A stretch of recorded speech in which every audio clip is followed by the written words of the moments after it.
हरिओम। सादर जय जिनेन्द्र, जय पंत परमेष्ठी भगवान।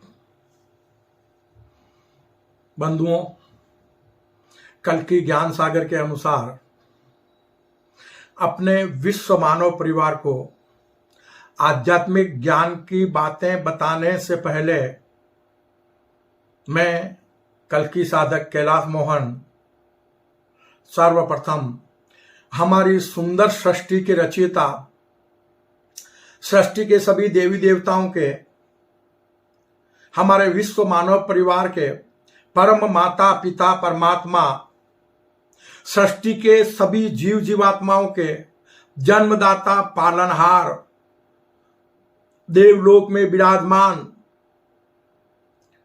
देविक शक्ति सगुण पर ब्रह्म को सत सत नमन करता हूं। सनातन धर्म के अनुसार जिसका प्रतीक शिवलिंग है और आध्यात्मिक ज्ञानानुसार हमारे विश्व मानव परिवार के लोग अपने परम माता पिता परमात्मा को, जिन्होंने सृष्टि का सृजन किया, उन्हें शिव शक्ति, आदम हवा और आदम ईव के नाम से जानते मानते हैं।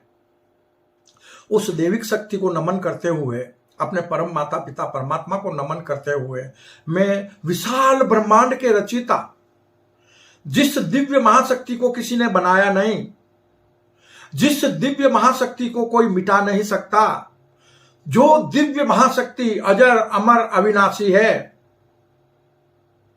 जो दिव्य महाशक्ति ज्ञान विज्ञान और आत्मशक्ति स्वरूप है, जो दिव्य महाशक्ति ज्ञान विज्ञान और आत्मशक्ति के रूप में, आत्मस्वरूपता में, सृष्टि के सभी देवी देवताओं के हृदय में, हमारे विश्व मानव परिवार के लोगों के हृदय में सदैव विद्यमान रहते हैं। वो परम हितैषी, वो हमारे परम गुरुवर, गुरुओं के भी गुरु, परम गुरुवर निर्गुण परम ब्रह्म को मैं सत सत नमन करता हूं, जिन्हें हमारे मानव जगत के लोग, हमारे विश्व मानव परिवार के लोग अल्लाह, ईश्वर, प्रभु, परमेश्वर, खुदा, गॉड के नाम से जानते हैं। बंधुओं, इसी के साथ मुझ कल की साधक को इस कर्म भूमि पर जन्म देने वाले मेरे संसारी माता पिता, उन्हें भी मैं सत सत नमन करता हूं, जिन्होंने मुझ कल की साधक को सत्कर्मी निष्काम कर्म योगी बनकर इस कर्म भूमि पर जीवन यापन करने का ज्ञान दिया। इसी के साथ मैं दिव्य महाशक्ति निर्गुण परम ब्रह्म से और देविक शक्ति हमारे परम माता पिता परमात्मा से करबद्ध प्रार्थना करता हूं कि हे प्रभु, हमारे संपूर्ण विश्व मानव परिवार को वो सद्बुद्धि प्रदान करो, वो ज्ञान प्रदान करो, जिससे कर्म भूमि पर मानव मात्र परमात्मा स्वरूप बन जाए, मानव मात्र का जीवन इस कर्म भूमि पर मंगलमय बन जाए, सुखी रहे सब जीव जगत के, वृष्टि समय पर हुआ करे, धर्मनिष्ठ होकर राजा भी न्याय प्रजा का किया करे, ऐसा धर्म शासन हमारी कर्म भूमि पर स्थापित करो। और वो धर्म शासन होगा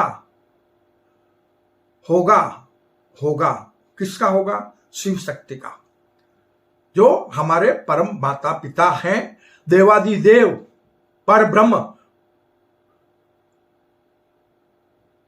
जिनको हमारे भारत ने शिव शक्ति के नाम से चांद पर भी स्थापित कर दिया है। चांद पर भी उनका धर्म शासन स्थापित हो गया है शिव शक्ति के नाम से। तो कर्म भूमि पर भी अब धर्म शासन उस देविक महाशक्ति का, सगुण पर ब्रह्म का स्थापित होने जा रहा है। यहां मैं आपको बता देना चाहूंगा कि कर्म भूमि पर हम मानव जगत के लोग अज्ञानतावश हमें जो कर्म करने का ज्ञान देते हैं, उनकी पूजा करना शुरू कर देते हैं। वो हमारे धर्म गुरु हैं, लेकिन हम अज्ञानतावश उनकी पूजा करने लग जाते हैं। हमें उनसे ज्ञान ग्रहण करना है। पूजनीय सिर्फ एक है, पूजा हमें सिर्फ एक की करनी है। किसकी करनी है? जो अवतारों के भी अवतार हैं, जो भगवान के भी भगवान हैं, जिसकी पूजा सभी अवतारी महापुरुष किया करते थे, भगवानों के भी भगवान, उस भगवान को हम संपूर्ण मानव जगत के लोग माने। भगवान और ईश्वर में फर्क है। भगवान देवी देवताओं को कहा जाता है, ज्ञात रहे, कल की ज्ञान सागर आपको हर बात को बिल्कुल साफ साफ बताएगा कि हम भगवान शब्द जो उपयोग में लेते हैं या भगवान शब्द जो हम बोलते हैं वो देवी देवताओं के लिए है, दैविक शक्ति के लिए है, जिन्होंने सृष्टि का सृजन किया और जो सृष्टि का संचालन कर रहे हैं, जो हमारी सृष्टि के सभी जीव जीवात्माओं के जन्मदाता पालनहार हैं। तो बंधुओं, एक को जानो, एक को मानो, अपना मानव जीवन सार्थक बनाओ, ये कल की ज्ञान सागर का संदेश है। और इसी संदेश के साथ आज कल की ज्ञान सागर का महत्वपूर्ण बहुत ज्यादा महत्वपूर्ण विषय है। एक ऐसा विषय जो धर्म और ईश्वर के नाम पर भटके हुए मानव जगत के लोगों को, हमारे विश्व मानव परिवार के लोगों को एक बार पुनः सद्मार्ग पर ले आएगा।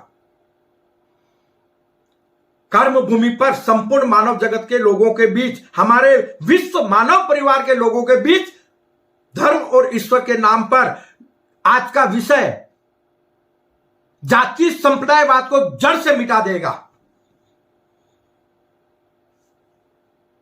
ये प्रभु की वाणी है, प्रभु की कृपा है।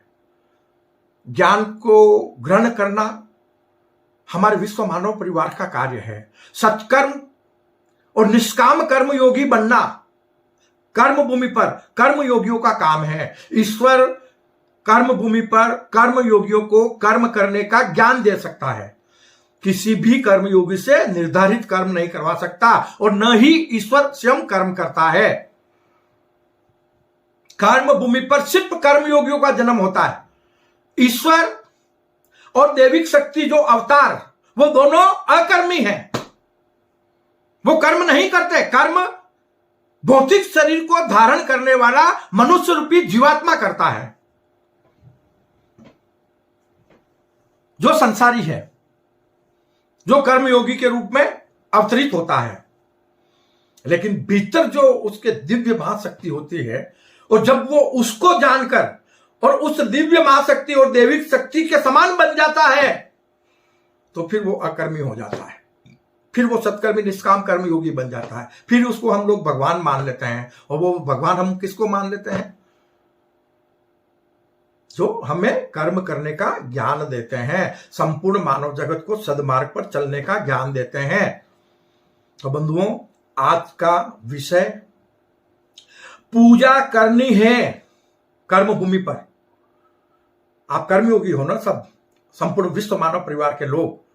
और जुदा हम क्यों हुए? क्यों कि ईश्वर के नाम पर हमारी आमनाएं सबकी अलग अलग हो गई। हम ईश्वर को मानने का तरीका एक समान नहीं समझ पाए। कुछ नए धर्म संप्रदाय आए, वो हिंसावादी बन गए, और जो अविनाशी धर्म संप्रदाय सनातन था, उसमें कुछ त्रुटियां आ गई। तो क्या हुआ? विश्व मानव परिवार पूरा बिखर गया और अनेक प्रकार के जाति पंथ संत संप्रदाय बन गए, जिसके कारण याद रखना, हमारी धरती पर, हमारी कर्म भूमि पर अत्यधिक पाप का बोझ बढ़ चुका है। महाविनाश की संभावनाएं हमें अपने सामने नजर आने लगी है। आज हमारी कर्म भूमि पर लाखों धार्मिक स्थल हैं, करोड़ों साधु संत विचरण कर रहे हैं, उनकी भी कमी नहीं है। और न ही धर्म ग्रंथों की कोई कमी है, न ही साक्ष्यों की कोई कमी है। तो फिर बाबा, ये तो कोई चिंतन करो अपने मस्तिष्क में। तो पाप का घड़ा सब कुछ होते हुए भर क्यों गया? अगर इतना सब कुछ होते हुए, अनेक प्रकार के धार्मिक स्थल होते हुए, अनेक प्रकार के बड़े बड़े धर्म ग्रंथ होते हुए, बड़े बड़े साहित्य होते हुए, अनेक प्रकार के संत महात्मा होते हुए, कर्म भूमि पर पाप का बोझ बढ़ा क्यों? क्यों आज हमारी कर्म भूमि पर 2 और 5 साल की बच्चियों के साथ दुष्टाचार होने लगा है? क्यों हमारी कर्म भूमि पर शक्ति रूपा नारी का कदम कदम पर अपमान होने लगा है? क्यों उसका शोषण होने लगा है? उस देवी का, जिस देवी ने यह सुंदर सृष्टि की रचना की है, जिस देवी ने जग जननी बनकर हम सबको जन्म दिया है, वही तो नारी के रूप में प्रकट हुई है ना।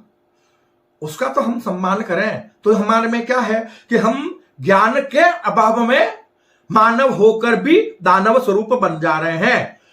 तो मैं आज अपने विश्व मानव परिवार को महत्वपूर्ण विषय पर चर्चा करने से पहले आज का जो संदेश है कल की ज्ञान सागर का, कि पूजा करनी है तो रामकृष्ण बौद्ध महावीर के नश्वर तन की नहीं। समझना बात को, बड़ा गहरा विषय है। पूजा करनी है तो रामकृष्ण बौद्ध महावीर के नश्वर तन की नहीं, उसकी करो जिसकी रामकृष्ण बौद्ध महावीर किया करते थे, जिसकी रामकृष्ण बौद्ध महावीर किया करते थे। तो यहां यह भी बता दूं वो किसकी पूजा किया करते थे? देवादि देव महादेव की, जिनका प्रतीक शिवलिंग है, जो परम सत्य है अपने आप में, संपूर्ण सृष्टि में एक पर ब्रह्म ही परम सत्य है, वो उसकी पूजा करते थे। उसी से संपूर्ण सृष्टि का सृजन हुआ है, उसी के सब ये मायावी रूप हैं। तो बाबा एक को जानो, एक को पूजो, अपना मानव जीवन सार्थक बनाओ। इसलिए आज का विषय है पूजा करनी है तो रामकृष्ण बौद्ध महावीर के नश्वर तन की नहीं, उसकी करो जिसकी रामकृष्ण बौद्ध महावीर किया करते थे। तो स्वतः ही सभी धर्म संप्रदाय एक हो जाएंगे। कुछ त्रुटियां हम में मिट जाए कि हम अनेक प्रकार के देवी देवताओं को, अनेक प्रकार के अवतारों को ईश्वर मान के पूजने लगे, ये सनातन धर्म के पतन का कारण बना। और उधर नए धर्म संप्रदाय आए विश्व धर्म के रूप में, उनमें हिंसा को मान्यता दी गई, वो हिंसावादी बने तो वो भी विश्व धर्म नहीं बन पाया। तो प्रभु का कार्य दोनों तरफ से नहीं हो पाया। जो सनातन धर्म था उसमें भी त्रुटियां आ गई, और नया धर्म एक ईश्वरवादी आया, जरूर एक ईश्वर को मानने का संदेश जरूर दिया उन्होंने, एक को मानो, एक को जानो, अपना मानव जीवन सार्थक बनाओ। लेकिन वो धर्म हिंसावादी हो गया, उसको संपूर्ण मानव जगत ने, हमारे विश्व मानव परिवार ने स्वीकार नहीं किया। तो बंधुओं, आज के विषय पर बात करने से पहले मैं ये कहना चाहूंगा कि मैं सभी धर्म संप्रदायों का, मानव मात्र की धार्मिक आस्था का हृदय से सम्मान करता हूं, कल की साधक कैलाश मोहन। और मैं इतना ही बोलता हूं और इतना ही बताता हूं अपने विश्व मानव परिवार को, जितना मेरे परम पिता परमात्मा का संदेश होता है, आज्ञा होती है, जितना मुझे प्रभु निर्गुण परम ब्रह्म अपनी अंतर प्रेरणा से मुझे ज्ञान देते हैं, वही मैं मानव जगत के सामने, अपने विश्व मानव परिवार के सामने रखने का प्रयास करता हूं। मेरा मकसद किसी भी धर्म संप्रदाय के लोगों का धर्म परिवर्तन करवाना या किसी की धार्मिक आस्था को ठेस पहुंचाना बिल्कुल भी नहीं है। और उसके बाद भी मैं अपने हृदय से, अपनी अंतर प्रेरणा से ईश्वर को साक्षी रखते हुए, अपने अल्लाह ईश्वर प्रभु परमेश्वर खुदा गॉड को साक्षी रखते हुए, मैं 4 लाइनें अपने विश्व मानव परिवार को अपनी बात कहने से पहले बता देना चाहूंगा कि बात मेरी समझ न आए तो मुझसे तुम कह देना। अरे बात मेरी समझ न आए तो मुझसे तुम कह देना, बात मेरी समझ न आए तो मुझसे तुम कह देना, खा लूंगा सीने में गोली कुछ पल मुझको दे देना, खा लूंगा सीने में गोली कुछ पल मुझको दे देना, लिख कर दे दूंगा मैं तुमको दुनिया तुमको माफ करे, लिख कर दे दूंगा मैं तुमको दुनिया तुमको माफ करे, अहिंसा का हूं मैं संदेशा जग अहिंसा की बात करे, अहिंसा का हूं मैं संदेशा जग अहिंसा की बात करे, अहिंसा का हूं मैं संदेशा जग अहिंसा की बात करे। बंधुओं, इस कल की साधक ने अपने जीवन में जीवन भर अपार कष्ट सहन किए हैं, और जब मुझे इतने कष्ट मिले और मैं मृत्यु शैया पर था, तब परमात्मा के चमत्कार से मुझे एक नया जीवन मिला। वो मेरा जीवन गाथा है, आपको हमारी वेबसाइट पर कुछ समय बाद मिलेगी, क्योंकि यहां हम जीवन गाथा नहीं बता सकते। लेकिन उसी के बाद मुझे एक मेरे गुरु का, संत का, जिसने मुझे आशीर्वाद दिया था, उनका मुझे आशीर्वाद मिला कि अहिंसा धर्म का प्रचार करो और अपने विश्व मानव परिवार का कल्याण करो, सबको धर्म का मार्ग बताओ, सद धर्म का मार्ग बताओ। वहीं से मैं एक कल्कि साधक बनकर और ईश्वर की साधना करने लगा और मुझे अपने हृदय में ज्ञान प्रकट होने लगा, अपने हृदय में मुझे ज्ञान मिलने लगा और वही ज्ञान मैं कलमबद्ध कर या अपनी वाणी से अपने विश्व मानव परिवार के बीच पहुंचाने का कार्य कर रहा हूं। ना तो मैं कोई साधु संत हूं, ना कोई मैं महात्मा हूं और ना कोई मैं कवि हूं, एक साधारण ग्रस्त जीवन वाला एक साधारण इंसान हूं। बस ये जरूर है कि मैं उस ईश्वर का साधक हूं जो अनेक रूप में इस कर्म भूमि पर प्रकट होकर, एक होकर भी हमको अनेक रूप में ज्ञान देता आया है। लेकिन हमने न तो ईश्वर के सत्य स्वरूप को जाना, न ही अवतार के सत्य स्वरूप को जाना और न ही स्वयं के सत्य स्वरूप को जाना। इसलिए वो एक बार फिर कल की ज्ञान सागर के माध्यम से संपूर्ण मानव जगत के लोगों को, विश्व मानव परिवार के लोगों को अमूल्य मानव जीवन सार्थक बनाने का ज्ञान देने जा रहे हैं। तो आज का विषय है कि पूजा करनी है तो रामकृष्ण बौद्ध महावीर के नश्वर तन की नहीं, उसकी करो जिसकी रामकृष्ण बौद्ध महावीर किया करते थे। आप भी इस कर्म भूमि पर, मानव मात्र इस कर्म भूमि पर रामकृष्ण बौद्ध महावीर की तरह कर्मयोगी बनकर अवतरित हुआ है। आप सबका जन्म, हमारा सबका जन्म रामकृष्ण बौद्ध महावीर की तरह हुआ है। वो भी इंसान थे, हम भी इंसान हैं। वो भी कर्मयोगी थे, हम भी कर्मयोगी हैं। वो भी कर्मों के बंधन में थे, हम भी कर्मों के बंधन में हैं। उनमें हम में फर्क नहीं है, लेकिन उन्होंने अपने भीतर की दिव्य महाशक्ति को जाना। तो क्यों ना हम संपूर्ण मानव जगत के लोग, क्यों ना हम विश्व मानव परिवार के लोग रामकृष्ण बौद्ध महावीर की तरह, मोहम्मद ईसा की तरह, हमारे धर्म गुरुओं की तरह विदेही भाव में विराट आत्मस्वरूप निष्काम कर्मयोगी बनकर क्यों ना हम अपने अमूल्य मानव जीवन को सार्थक बना लें। बना सकते हैं, बहुत ज्यादा कठिन विषय नहीं है। असत्य का त्याग कर दो, पाप कर्म स्वतः ही मिट जाएंगे। जैसा कर्म करोगे वैसा फल देगा भगवान। मानव स्वयं का भाग्य विधाता है। ईश्वर न तो एक तिल के बराबर किसी को कुछ देता है और न ही कुछ लेता है। हम स्वयं अपने कर्मों द्वारा अपना जीवन दुख और सुख के रूप में बनाते हैं। अगर हम जीवन में दुख और सुख पा रहे हैं तो हम अपने कर्मों से पा रहे हैं। ईश्वर मानव जगत को कर्म करने का ज्ञान दे सकता है, किससे निर्धारित कर्म नहीं करवा सकता। यह अद्भुत रहस्यमय सृष्टि सीजन के रहस्यमय ज्ञानानुसार एक सिद्धांत बना हुआ है। नहीं तो वरना एक पल में दुनिया को पलट सकता है जिसने इस दुनिया को बनाई है। लेकिन बनाने वाला भी वही है, कर्मयोगी भी वही है, अनेक प्रकार के जीव जीवात्मा भी वही बना हुआ है, दूसरा कोई है ही नहीं। हम फोकट में बीच में ये नश्वर तन के लिए अज्ञानतावश मैं लगाकर, अपने इस भौतिक नश्वर शरीर के लिए मैं लगाकर और अपने अमूल्य मानव जीवन को नष्ट कर रहे हैं। मानव से दानव स्वरूप बनते जा रहे हैं। इस में से अगर हम मुक्त हो गए, राम रहीम ईसा गुरु नानक की तरह, बौद्ध महावीर की तरह, कृष्ण की तरह, गुरु नानक की तरह हम भी में से मुक्त हो जाएं, तो आप भी मानव से महामानव बन जाओगे। आप भी परमात्मा स्वरूप बन जाओगे। परमात्मा स्वरूप मतलब देवी देवता तुल्य। और जब निर्गुण परम ब्रह्म स्वरूप बनना है तो फिर आपको विदेही भाव में, देह अभिमान को त्याग कर विदेही भाव में सत्कर्मी निष्काम कर्मयोगी बनना होगा, आत्मस्वरूपता में जीना होगा। तब आप हो जाओगे निर्गुण प्रभु परम ब्रह्म स्वरूप। तो हमारा विषय जो आज चल रहा है कि हमारी धरती पर आज धर्म अनेक है। समझना बात को, किसकी वजह से? हम मानव जगत के, विश्व मानव परिवार के लोगों की अज्ञानतावश। धर्म एक है, धर्म अनेक नहीं है, धर्म एक है, सनातन धर्म। और सत्कर्म और सेवा से बड़ा कोई मानव धर्म नहीं है। और धर्म की सत्कर्म और सेवा के अलावा कोई परिभाषा नहीं है। और धर्म का अगर सही भावा अर्थ और हिंदी अर्थ जानना चाहते हो तो मानव धर्म का मतलब होता है मनुष्य का कर्तव्य। बाबा, मनुष्य के कर्तव्य के लिए अनेक प्रकार के धार्मिक स्थलों की क्या जरूरत है कर्तव्य का पालन करने के लिए? क्यों कि धर्म और ईश्वर दोनों का प्राकट्य है, दया और प्रेम का प्राकट्य है तो हृदय में होता है, वो तो सत्य ही होता है। जब हम अपने मन में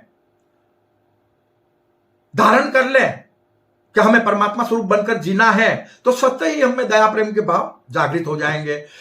तो हमें उनके लिए धार्मिक स्थलों की जरूरत नहीं है, लेकिन जरूरत है वो धार्मिक स्थल जो है ना, वो मानव के कर्तव्य का निर्वाह करने के लिए कि इन धार्मिक स्थलों में हम असहाय लोगों की सेवा करें।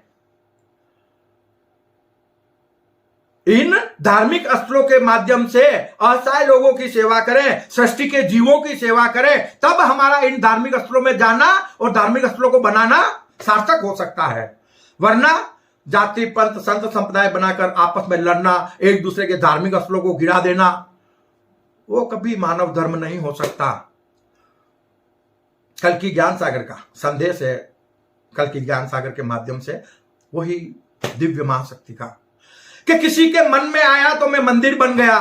उसने कभी किसी को मंदिर मस्जिद बनाने का नहीं बोला। कि किसी के मन में आया तो मैं मंदिर बन गया, मुसलमानों की जिद पर मैं मस्जिद बन गया। अरे वाहे गुरु बनकर दुनिया को ज्ञान देने के लिए, वाहे गुरु बनकर गुरुद्वारे में बैठा हूं और बार बार गिरने के लिए मैं गिरजाघर बन गया। बताओ बच्चों, मेरा कहां सम्मान करते हो आप लोग? मुझे किस रूप में मानते हो आप लोग? जगह जगह मुझे प्रताड़ित कर रहे हो, जगह जगह मुझे बेइज्जती कर रहे हो मेरी। ये ईश्वर का कहना है। क्यों? कि हम उसके नाम पर लड़ रहे हैं। अनेक प्रकार के धार्मिक स्थल बना के हम उसके नाम पर लड़ रहे हैं। वो ईश्वर हमसे बार बार कह रहा है, कल की ज्ञान सागर के माध्यम से कह रहा है कि ना मंदिर में, ना मस्जिद में, ना ही गिरजा गुरुद्वारे में, ना मंदिर में, ना मस्जिद में, ना ही गिरजा गुरुद्वारे में, ना तीर्थों में, ना मठों में, ना ही कमल ना काबे में, ना तीर्थों में, ना मठों में, ना ही कमल ना काबे में, ना पत्थर में, ना पानी में, ना ही धरती के कण कण में, ना पत्थर में, ना पानी में, ना ही धरती के कण कण में। आत्मस्वरूप तुम बन जाओ, देख लो मुझको जन जन में। आत्मस्वरूप तुम बन जाओ, देख लो मुझको जन जन में। आत्मस्वरूप तुम बन जाओ, देख लो मुझको जन जन में।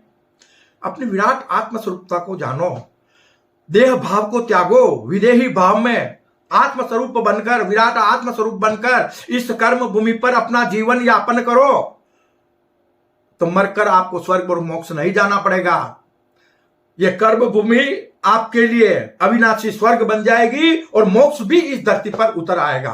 बस सिर्फ और सिर्फ संपूर्ण मानव जगत के कर्मों पर आधारित है कि यह कर्म भूमि कैसी बने। भगवान नहीं बनाएगा। सबके सब सत्कर्मी अगर पाप करेंगे, तामसिक प्रवृत्ति के बन जाएंगे, तो यही कर्म भूमि हमारी नरक बन जाएगी। सबके सब कर्म योगी सत्कर्मी बन जाएंगे, तो हमारी कर्म भूमि अविनाशी स्वर्ग बन जाएगी। और सबके सब कर्मयोगी कर्म भूमि पर विदेही भाव में, विराट आत्मस्वरूपता में निष्काम कर्म योगी बन जाएंगे, तो हमारी कर्म भूमि ये मोक्ष बन जाएगी। तो मोक्ष में क्या होता है? शाश्वत सुख मिलता है। अब शाश्वत सुख मिलता कैसे है ये भी देख लो कि मोक्ष का मतलब जन्म मरण मिट जाना। तो ये ज्ञात रहे, सतयुगी दुनिया में मानव की उम्र हजारों वर्ष हुआ करती है। पढ़ लेना पिछले शास्त्रों में, तो जन्म मरण मिट गया ना। सतयुग में मानव जगत के लोगों के बीच सिर्फ आत्मा का रिश्ता होता है। भाई बहन, माता पिता, पति पत्नी, उस तरह के कोई रिश्ते नहीं होते हैं। सिर्फ बस प्रेम का एक रिश्ता, आत्मा का आत्मा से प्रेम का रिश्ता होता है। तो उसको बोलते हैं शाश्वत सुख। ना कुछ पाने की तमन्ना रहती है, ना कुछ खोने का गम रहता है, उसको बोलते हैं शाश्वत सुख। तो कल की ज्ञान सागर आपको इसके बारे में बहुत कुछ बताएगा। तो बंधुओं, आज हमारी धरती पर धर्म अनेक है। अब हमें एक और नए धर्म की जरूरत नहीं है, अब एक ऐसे प्रेम के धागे की जरूरत है। कल की ज्ञान सागर स्वरूप प्रेम के धागे की जरूरत है, जो विश्व के सभी धर्म संप्रदायों को जोड़ दे, हमारे विश्व मानव परिवार को जोड़ दे। हमारी कर्म भूमि पर सिर्फ एक विश्व धर्म हो और संपूर्ण मानव जगत के लोग सभी के सभी सत्कर्मी निष्काम कर्मयोगी बन जाए और परमात्मा स्वरूप बन जाए। तो सभी धर्मों को जोड़ने के लिए सगुण पर ब्रह्म का, जिसे हम अनेक रूप में अवतार मानते हैं, वो अवतार एक ही है। याद रखना, कल की ज्ञान सागर हरि विष्णु के 24 अवतारों को मानता जरूर है, लेकिन वो हरि विष्णु के अवतार भी या हरि विष्णु का रूप भी जो धारण किया हुआ है वो है सगुण परब्रह्म। इसलिए कर्म भूमि पर हर अवतार सगुण परब्रह्म का होता है, लेकिन वो तन के रूप में नहीं, तन के भीतर होता है जीवात्मा में, क्योंकि वो है ही निराकार है। उनका शिवलिंग जो है वो निराकार का प्रतीक है। माफ करना, या सच्चाई एक बताने का प्रयास करूंगा, क्योंकि मुझे बार बार इस बारे में संकेत मिल रहा है कि कुछ हमारे लोग हैं सनातन धर्म के जो शिवलिंग को भी मानव की आकृति देने का प्रयास करते हैं, उस पर आंखें बना देते हैं, मूछें बना देते हैं, मुंह बना देते हैं। बाबा उस पर वो चीजें मत बनाओ, वो निराकार का प्रतीक है, उसको निराकार रहने दो। हमारे आगम के अंदर कहीं पर भी ऐसा कोई शिवलिंग बना हुआ नहीं है। शिवलिंग एक स्वतः स्थापित हुआ लिंग है, मतलब जिसमें मां शक्ति और शिवजी दोनों का प्रतीक माना गया उसे, तो उसे आगम के अनुसार रहने दो। उसके ऊपर किसी तरह की कोई श्रृंगार वाली बातें मत करो, उसका कोई रूप मत बनाओ, क्योंकि वो निराकार है, उसका स्वरूप निराकार रहने दो। तो बंधुओं, सगुण परब्रह्म का हम आपको बता रहे हैं कि ये कल की अवतार, कल की ज्ञान सागर के स्वरूप में आपको जो भी ज्ञान दे रहा है, भाई दिव्य युगानुसार, मतलब ये युग परिवर्तन की संधि वेला है, कलयुग को सतयुग में परिणित करना है, तो प्रभु द्वारा ज्ञान की वर्षा तो होनी है ना। प्रभु आएंगे भी संत क्या देंगे, ज्ञान ही देंगे ना। यहां संक्षिप्त में बता देता हूं, जैसे कल की अवतार घोड़े पर बैठकर आएंगे। बाबा आज तो एक से बढ़कर एक साधन है कर्म भूमि पर, घोड़े पे बैठ के क्यों आवे? जब हम तो प्लेन में घूमते हैं, हवाई जहाजों में घूमते हैं, तो क्या उनको घोड़े पे बैठने की जरूरत पड़ेगी? लेकिन सफेद घोड़ा विश्व शांति का प्रतीक है, उसके लिए उनको सफेद घोड़े पे सवार बताया गया है। सफेद घोड़े का मतलब विश्व शांति का प्रतीक। उसी प्रकार उनके हाथ में तलवार है। बाबा वो आज के बम और एटम बम के जमाने में एक तलवार से कितने लोगों का वध कर देंगे, ये कल की ज्ञान सागर कहता है। तो हमें युगा अनुसार चिंतन करने की जरूरत है, क्यों कि वो किसी युग में भविष्यवाणियां की गई है, युग के हिसाब से। और आज का युग तो हम सब देख रहे हैं ना, युग परिवर्तन की संधि वेला है। मानव चेतना जो जागृत हो रही है, तो आज हमारे पास में एक से बढ़कर एक आविष्कार हो रहे हैं, एक से बढ़कर एक गाड़ियां हैं, हवाई जहाजें हैं, आकाश में भ्रमण करने के साधन हैं, हम अनेक दूसरे ग्रहों पे अपने साधनों से जा रहे हैं। तो ऐसे में एक तलवार से एक मामूली इंसान कितने लोगों का वध कर लेगा, कैसे युग को परिवर्तन कर लेगा? लेकिन नहीं, वो तलवार जो है ना, वो हाथ में ज्ञान रूपी तलवार बता रखी है कि ईश्वर का जो कर्म भूमि पर अवतरण होगा वो ज्ञान स्वरूप होगा, जैसे कल की ज्ञान सागर। क्यों कि वो मानव मस्तिष्क में इंसान का वध नहीं करना है, यहां पर इंसान को नहीं मारना है, इंसान के भीतर जो बुराइयां हैं उसका वध करना है। तो वो ज्ञान रूपी तलवार मानव मस्तिष्क में तामसिक प्रवृत्तियों का नाश कर देगी, दोषों का नाश कर देगी, बुराइयों का नाश कर देगी। किससे करेगी? ज्ञान द्वारा। किसी की हिंसा भी नहीं हो, क्यों? तो परमात्मा पहले से ही अहिंसा का संदेश दे रहे हैं। और धर्म की स्थापना भी अहिंसा परमो धर्म की स्थापना की है।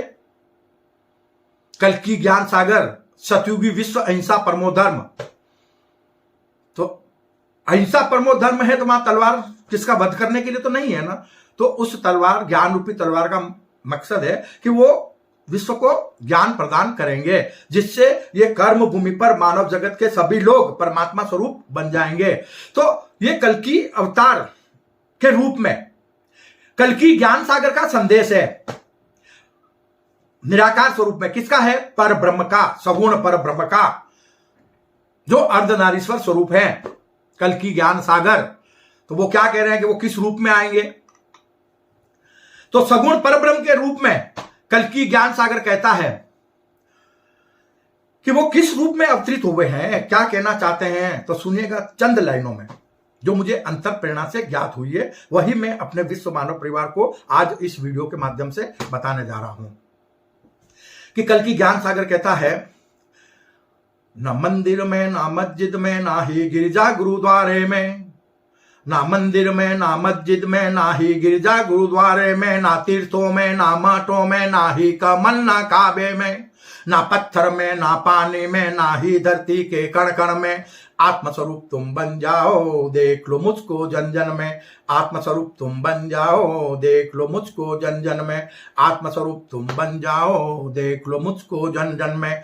राम रहीम ईसा गुरु नानक का संदेशा लाया हूँ, राम रहीम ईसा गुरु नानक का संदेशा लाया हूँ। साईं बनकर साईं का संदेशा लेकर आया हूँ, साईं बनकर साईं का संदेशा लेकर आया हूँ। महावीर बनकर महावीर का संदेशा लेकर आया हूँ, महावीर बनकर महावीर का संदेशा लेकर आया हूँ। मोहम्मद हूँ मैं मोहन बनकर फिर धरती पर आया हूँ, मोहम्मद हूँ मैं मोहन बनकर फिर धरती पर आया हूँ। कुरान की बातें अब मैं पुराण में बताने आया हूँ, कुरान की बातें अब मैं पुराण में बताने आया हूँ। ईसा हूँ मैं अपना वादा पूरा करने आया हूँ। याद रहे,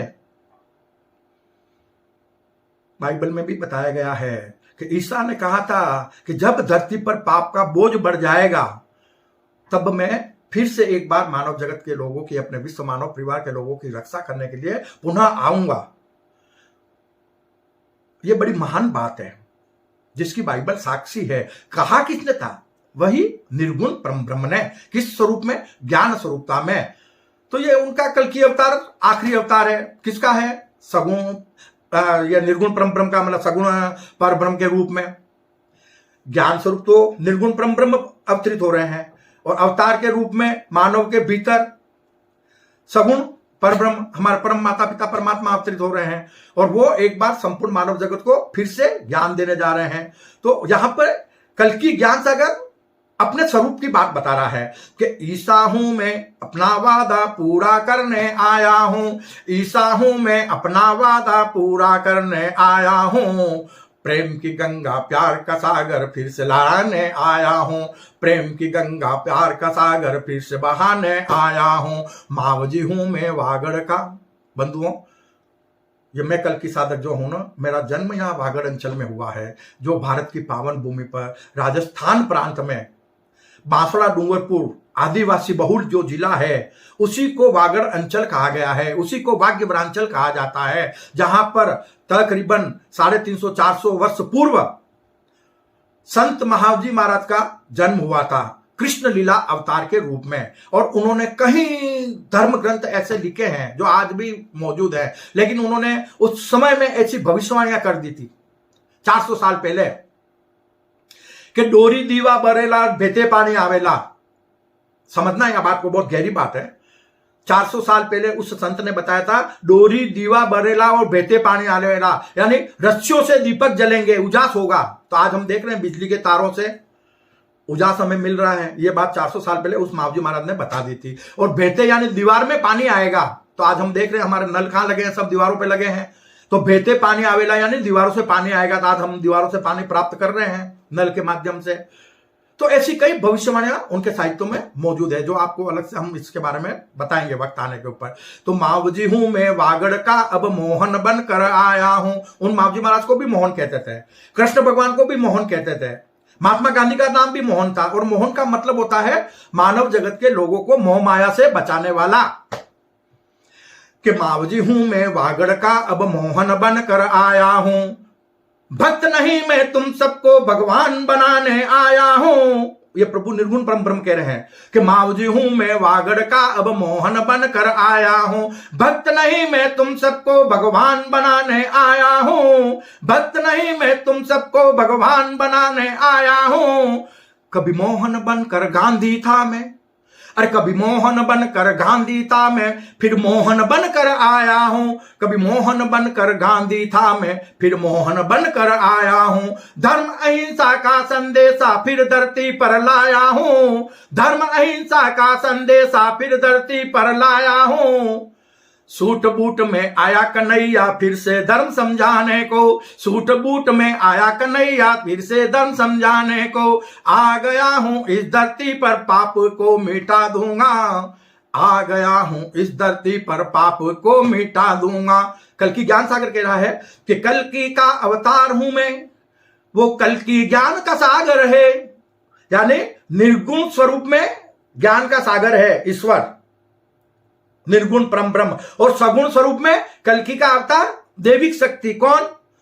शिव शक्ति, सगुण पर ब्रह्म के कल्कि का अवतार हूं मैं। ये बात कौन कह रहे हैं? सगुण पर ब्रह्म कि कल वो जीवात्मा पे प्रकट होते हैं कि कल्कि का, दोनों अदृश्य हैं, निराकार हैं, निराकार कर्म भूमि पर अवतरित होते हैं, परकाया प्रवेश करते हैं। तो वो ही बता रहे हैं कि कल्कि का अवतार हूं मैं, वो कल्कि ज्ञान का सागर है, हम आ गए हैं इस धरती पर, काल को मिटा देंगे। हम आ गए हैं इस धरती पर, काल को मिटा देंगे।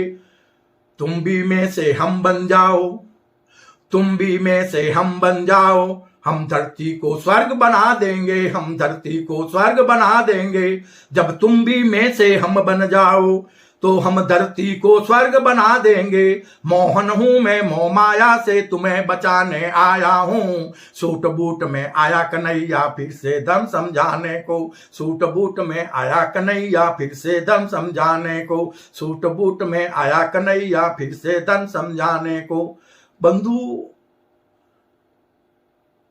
बड़ी गहरी बातें हैं आध्यात्मिक ज्ञान की, ईश्वर की लीला को समझने की। वो इसकी इतनी गहरी और इतनी बड़ी लीलाएं हैं तो साधारण मानव उसको समझ नहीं पाता है। बहुत बड़े ज्ञान की एक छोटी सी बात बता देता हूं, इसको नोट कर लेना कि जो संपूर्ण ब्रह्मांड का स्वामी है, निर्गुण परम ब्रह्म, वो हमें क्या देता है? क्या देता है? मानव जगत के लोग मानते हैं कि वो तो हमें सब कुछ वही देता है, वही हमारी रक्षा करता है, वही हमारे मौत देता है, वही जीवन देता है। नहीं, सब बातें गलत है। वो सिर्फ और सिर्फ सृष्टि के सभी देवी देवताओं को और मानव को ज्ञान, विज्ञान और आत्मशक्ति प्रदान करता है। किसके अंदर? मानव के हृदय के भीतर। बाकी सब कुछ जो पाना खोना है, मानव अपने कर्मों से पाता है और खोता है।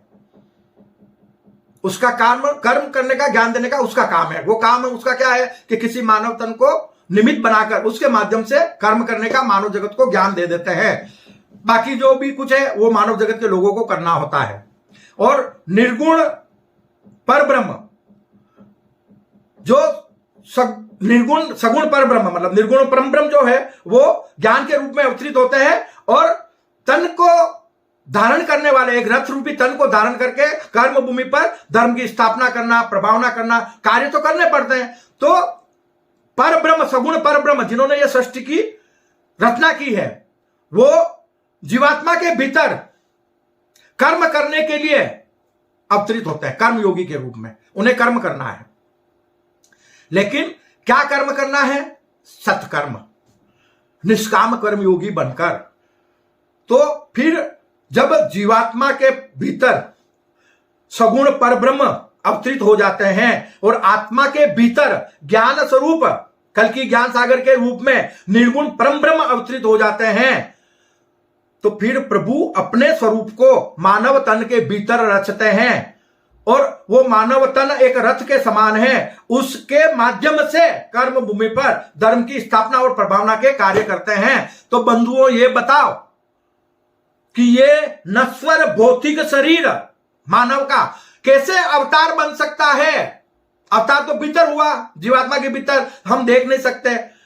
और ईश्वर का अवतरण भी आत्मा के भीतर हुआ, उसे भी हम देख नहीं सकते। दोनों दिव्य शक्तियां भीतर विद्यमान है। तो फिर जो नश्वर तन एक पल में अपने चेहरे को बदल देता है, जब यह तन हमारा परिवर्तन होता है तो क्या हमें पुनः वो चेहरा मिलता है? 1000 बार हम अगर कर्म भूमि पर जन्म ले रहे हैं तो 1000 चेहरे हमारे हो जाते हैं। तो फिर ये नश्वर तन को भगवान मानकर पूजने से हमारा मानव जीवन कैसे सार्थक हो सकता है? ये कल्कि ज्ञान सागर का कहना है। इस बात पर चिंतन करना कि हम सत्य को जाने, सत्य को माने और सत्यवादी बने और इस कर्म भूमि पर परमात्मा स्वरूप बनकर अपने अमूल्य मानव जीवन को सार्थक बनाएं। इसी भावना के साथ मैं अपने वाणी को विश्राम देते हुए एक बार पुनः अपने विश्व मानव परिवार से प्रभु से प्रार्थना करता हूं कि हे प्रभु, हमारे संपूर्ण विश्व मानव परिवार को वो सद्बुद्धि प्रदान करो जिससे कर्म भूमि पर हर कर्मयोगी परमात्मा स्वरूप बन जाए। जय अहिंसा। ओम विश्व शांति। सत्यमेव जयते, सत्यमेव जयते, सत्यमेव जयते, सत्यमेव जयते।